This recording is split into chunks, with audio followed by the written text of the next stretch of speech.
Han Jisu lived near the cold coast where the land met the endless sea. His home was small and quiet, built from old metal and stone. At night, he often looked at the sky. Strange lights sometimes crossed the stars, and broken machines fell into the ocean or the hills. People said it was space trash. Han knew better. He had seen the marks of war in the sky before, years ago. When Han was much younger, a bright fire cut through the clouds and fell beyond the cliffs. The ground shook, and birds fled into the dark. Han did not run away. He took a light, a rope, and his old tool bag. His heart beat fast, but his feet moved forward. He climbed down the rocks until he saw the wreck dot. It was a small escape pod, broken and smoking. The metal was not like anything made on Earth. It was smooth and warm, with strange lines glowing faint blue. Han heard a weak sound from inside. It was not a machine. It was a cry. He forced the pod open with shaking hands. Inside was a small alien girl. She looked almost human, but her skin shimmered softly, and her eyes were too bright. She was badly hurt and barely breathing. She looked about 10 years old by human measure. Han froze for a moment. He knew what people would say. Report it. Call the authorities. Let the soldiers take her. But when the girl opened her eyes and looked at him, fear filled her face. She raised her hands to protect herself. Han lowered his tools and spoke softly, even though he knew she could not understand his words. He carried her home. For days, Han hid her in his small house. He cleaned her wounds and gave her water. Some tools worked. Some did not. He learned by watching how her body reacted. Slowly, the girl grew stronger. She watched him closely, learning his movements and his tone. When she finally spoke, the sounds were strange but gentle. Han smiled and pointed to himself. "Jisu," he said. Then he pointed to her. She made a sound that he could not repeat. After a moment, he said, "Sunny." The girl paused, then nodded.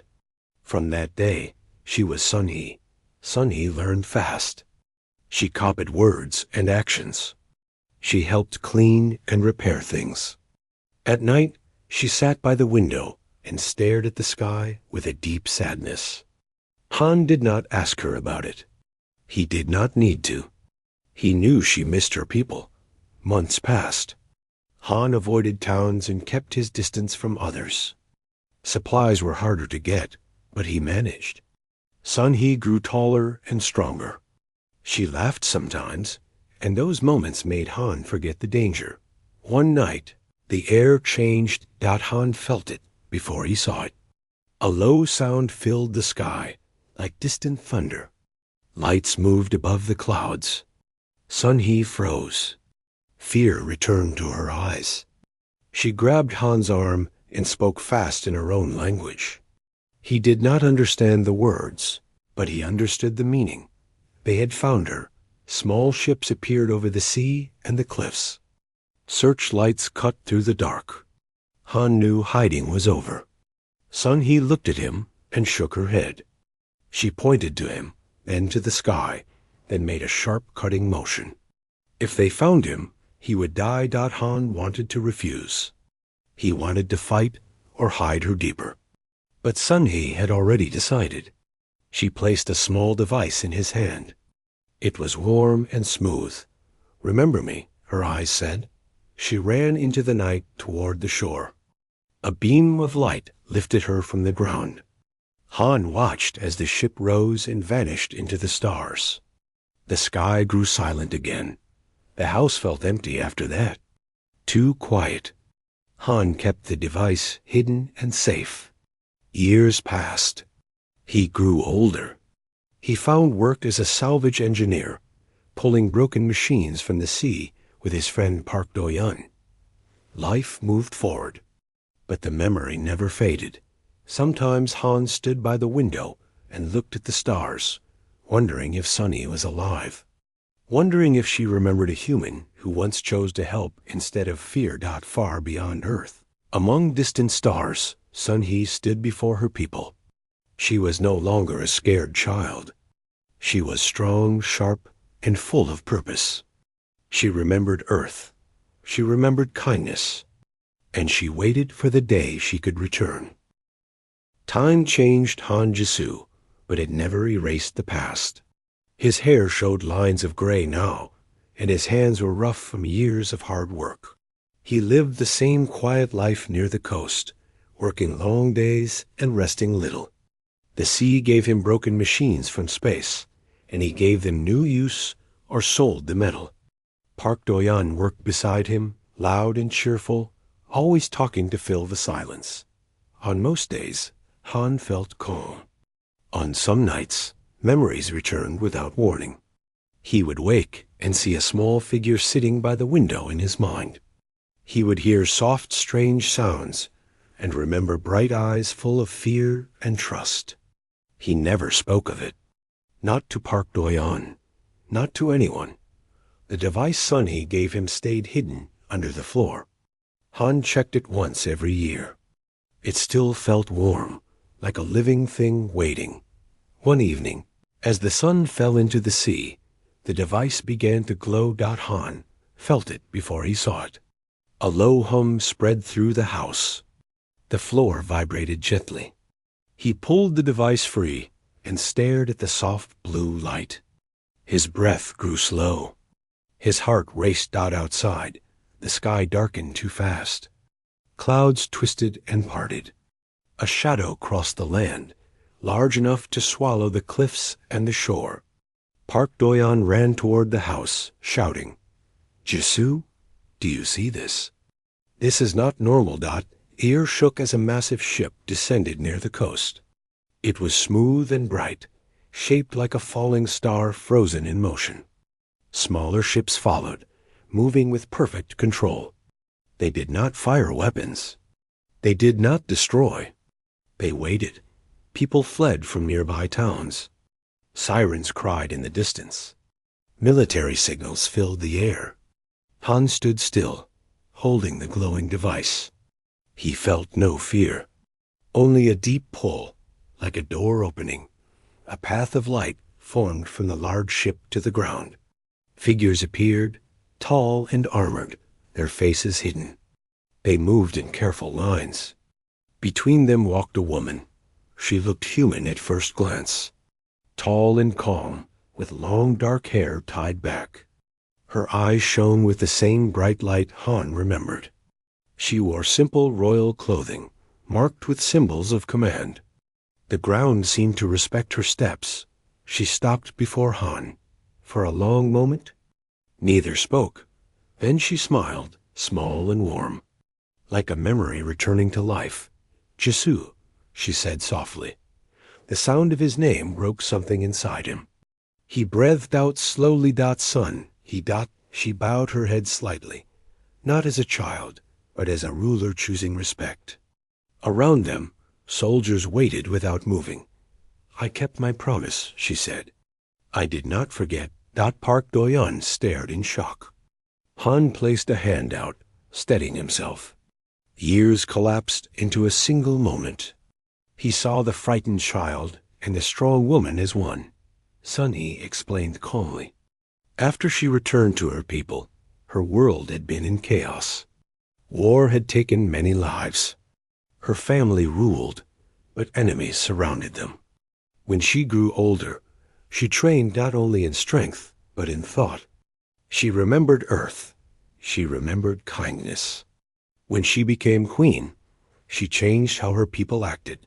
Some supported her. Some hated her. "I came because Earth is in danger," she said. "And because I owed you more than silence."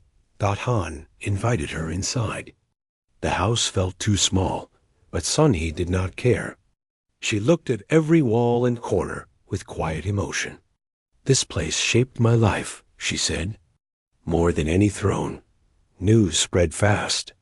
Human leaders demanded answers. Military forces gathered, but did not attack. Sun-Hee agreed to speak. Kong Mira arrived soon after, sent to study and translate alien culture. She watched Sunhee with sharp interest and open respect. In the talks, Sunhee spoke clearly. Her people controlled many systems. They did not seek Earth's land or lives, but other powers did. Some saw Earth as weak and unprotected. If war came, Earth would be crushed between forces it could not understand. I will not allow that, Sunhee said. But my rule is not absolute. I need allies. I need proof that humans are worth standing beside. Many doubted her. Some called it a trap. Han spoke only once. She was a child, he said. I could have handed her over. I did not. That choice stands here today. Silence followed his words. That night, Sunhee stood outside and looked at the sea. Han joined her. The waves moved slowly, unaware of queens or wars. You saved me, she said. Not with power. With choice. Han shook his head. I just did what felt right. That is why it mattered, Sunhee replied. Far away, unseen ships moved. Eyes watched Earth with hunger. The quiet before the storm was ending. The days after Sunhee's arrival were heavy with tension. Human ships watched the sky, and soldiers guarded the coast. News screens showed the alien craft again and again. Some people felt fear. Others felt wonder. Han Jisoo stayed close to his home, answering questions when asked, saying little more than needed. Sunhee remained calm. She followed human rules and waited for talks. She ate simple food and asked about small things, like how fishing worked and why humans still used paper books. Kong Mira stayed with her often, asking careful questions and listening closely. Myra noticed that Sunhee never spoke with pride about power. She spoke about duty. At night, Sunhee sometimes woke from sleep and stood by the window. She saw old battles in her dreams. She saw cities burning among the stars. She saw her people crying out for a ruler who could protect them without becoming a monster. When morning came, she hid those memories behind calm eyes. Meetings began with Earth leaders. Voices rose. Fear shaped many words. Some demanded that Sunhee leave. Others wanted weapons and knowledge. Sunhee listened without anger. I will not arm you for conquest, she said. I will help you defend yourselves. There is a difference. Her words confused many. They were used to power that crushed, not power that held back. General Tyke arrived soon after. His ship cut through the sky like a blade. He was tall and strong, his armor marked by many battles. His eyes studied Earth with cold judgment. He bowed to Sunhee, but only just. This world is weak, he said openly. Our enemies will not hesitate. Sunhee met his gaze. Strength is not only force, she replied. You know this. Tyke said nothing more, but his silence held doubt. Han felt out of place among rulers and soldiers. Still, Sunhee asked him to stay near. When talks grew sharp, she would look at him, grounding herself in a simple truth. He had saved a child with no promise of reward. One afternoon, alarms sounded across the coast. Unknown ships appeared at the edge of the system. They did not answer calls. They moved fast. Kong Mira worked with alien and human teams to share data. The technology was different, but logic bridged the gap.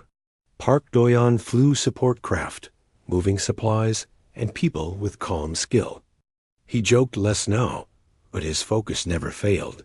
The unknown ships attacked a distant station, not Earth. The message was clear. A warning. Sunhee called her counsel through space. Voices argued. Some demanded full war. Others urged retreat and sacrifice of smaller worlds. Sunhee listened, then spoke. We will not abandon the weak, she said. We will stand where it is hardest. The council split. Support was not complete. General Tyke requested permission to strike first. Sunhee refused. We defend, she said. We do not become what Hanses. Taek clenched his fists, but he obeyed. The next days were filled with preparation. Earth's defenses were weak by galactic measure, but humans adapted fast. They used creativity, old machines, and unexpected paths. Kang Mira helped translate systems into forms humans could use. Han offered ideas from salvage work, finding value in broken things. Sun He watched humans work together. No single ruler commanded them fully, yet they moved with shared purpose. It reminded her of the nights in Han's small house, where survival depended on trust. When the enemy returned, they struck a nearby colony world. The sky there burned. Calls for help echoed across space. Sun He did not hesitate. She boarded her flagship. She asked Han to come. "I need a voice that remembers why we fight," she said. Han agreed, though fear pressed hard on his chest. He was not a soldier. He carried no weapon. But he carried something else. The fleet moved. Battle was chaos. Light and sound tore through space. Human ships moved in strange patterns, using debris and gravity in clever ways. Alien fleets provided shields and firepower, but it was human unpredictability that saved lives. General Tyke fought with fierce skill. He saw humans take risks to save strangers. He saw them refuse to flee, even when chances were low. His doubt began to crack. On the bridge, Sun He stood steady. She gave clear orders, choosing targets that broke enemy lines without destroying cities. She chose capture over slaughter when possible. The battle turned. The enemy retreated, shocked by resistance they did not expect. Afterward, silence filled the stars. Losses were counted. Lives were mourned. But the colony world stood. General Tyke approached Sun He. He knelt. "Perhaps I was wrong," he said. "Perhaps strength can look like this." Sun He placed a hand on his shoulder. It always could. Han looked out at the stars. Humanity had stepped into a larger story, not as conquerors, not as prey, but as something harder to define. The war was not over, but a path had opened, and the galaxy had begun to notice. The victory near the colony world did not bring peace. It brought attention. Signals spread across space, carrying stories of resistance and strange tactics. Powerful empires listened. Some felt caution. Others felt anger. Sun He knew what was coming. She stood before her fleet and spoke with steady calm. The enemy would return in greater numbers. They would try to crush the idea that small worlds could stand together. Earth prepared in its own way. Humans did not have vast fleets, but they had time, patience, and stubborn will. Old stations were repaired instead of abandoned. Broken ships were turned into traps and shields. Han Jisoo worked without rest, guiding teams on how to use scrap as protection. What others saw as waste, humans saw as tools.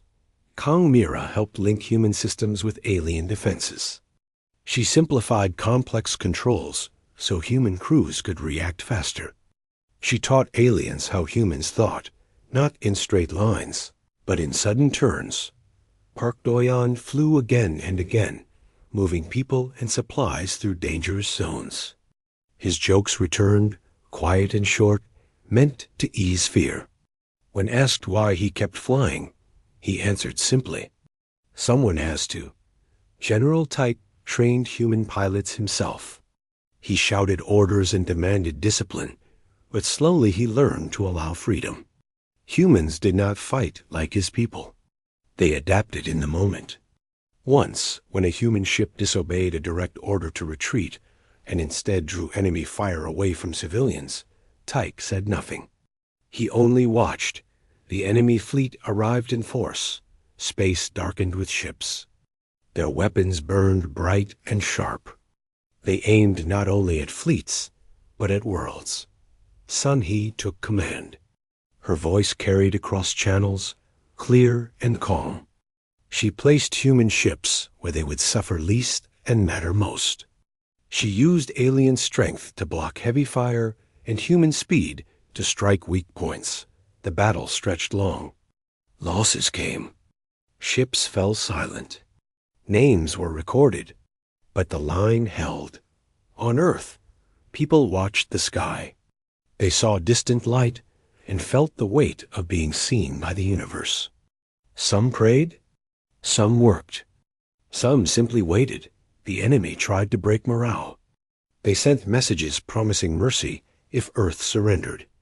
Sun He allowed humans to answer in their own way. The reply was short. We stand. That message spread farther than weapons. During the hardest hours, the enemy pushed through a weak point.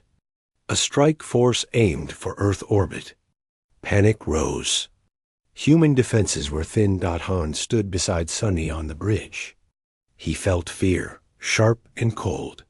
But he remembered the night he chose to help a child. Fear did not decide his actions then. It would not now. He spoke. There is debris field near the old stations, he said, unstable. Dangerous.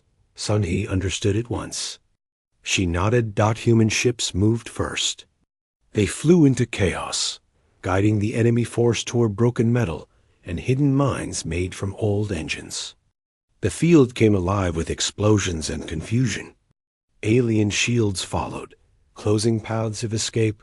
The enemy force broke apart. General Tyke watched the plan unfold. It was messy, risky. It worked.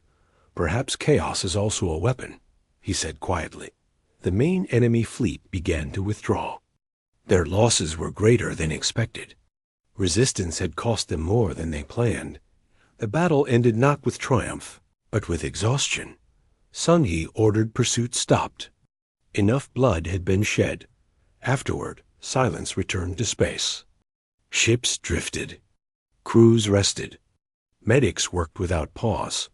Sun He addressed her people and humanity together. She did not speak of victory. She spoke of cost, of choice, of what it meant to stand when standing was hard. Earth was no longer unseen. General Tyke approached Han later. His voice was lower than before. You fight without hunger for power, he said. That confuses many. Han shrugged. We just want to live. Tyke nodded slowly. That may be the strongest reason of all. The enemy sent no more messages. Their ships retreated beyond the system. Earth had survived, but the galaxy had changed. Sun He stood once more by the window of Han's old home, now repaired after weeks of strain. She looked at the sea, endless and patient. Your world reminds me of who I chose to be, she said. Han looked at the waves.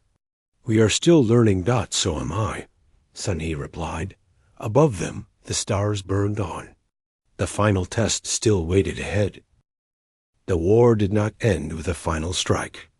It ended with long silence. Enemy fleets stayed away, watching from far systems. Trade routes shifted. Old alliances broke. New ones formed.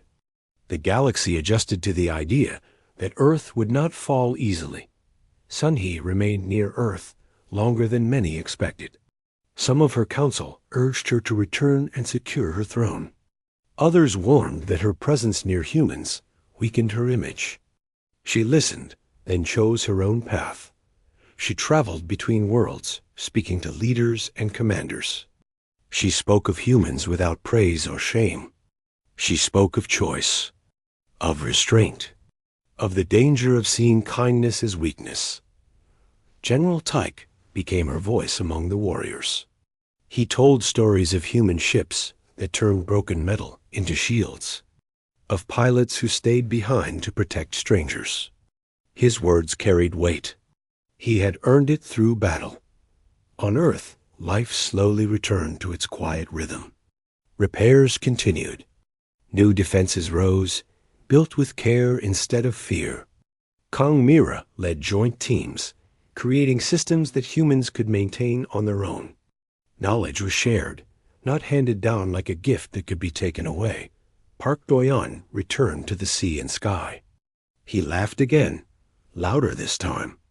When asked if he feared the future, He said the future had already noticed them. That was enough. Han Jesu stayed where he always had.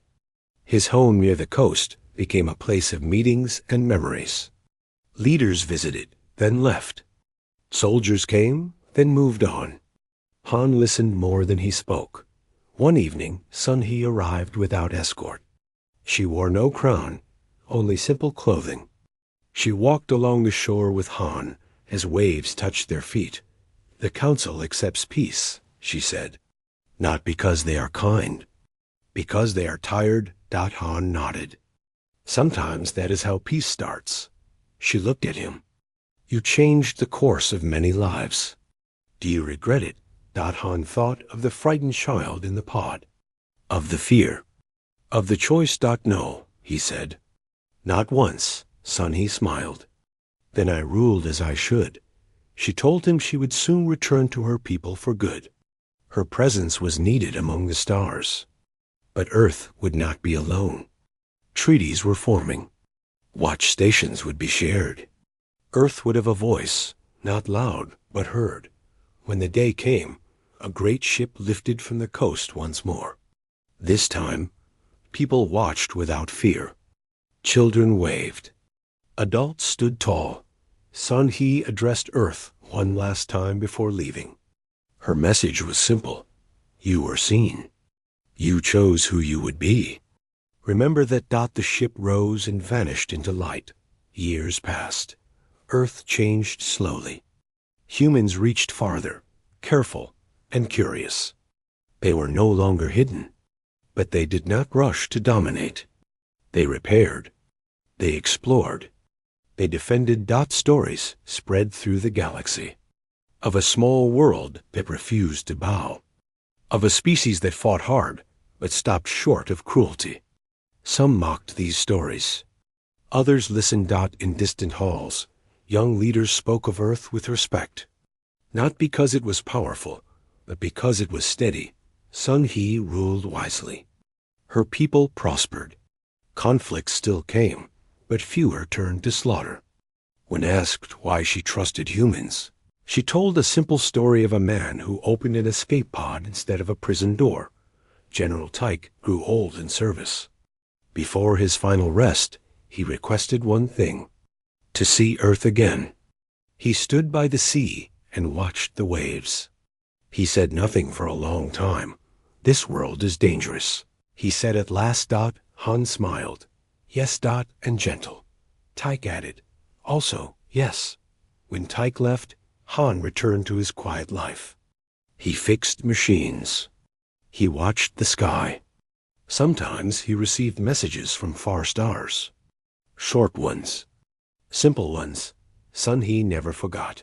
One night, Han stood outside as familiar lights crossed the sky. Not weapons, not war. Travelers. He felt no fear. Humanity had stepped into the galaxy not as rulers or victims, but as neighbors who would not abandon each other. And among the stars, that mattered more than anyone had expected.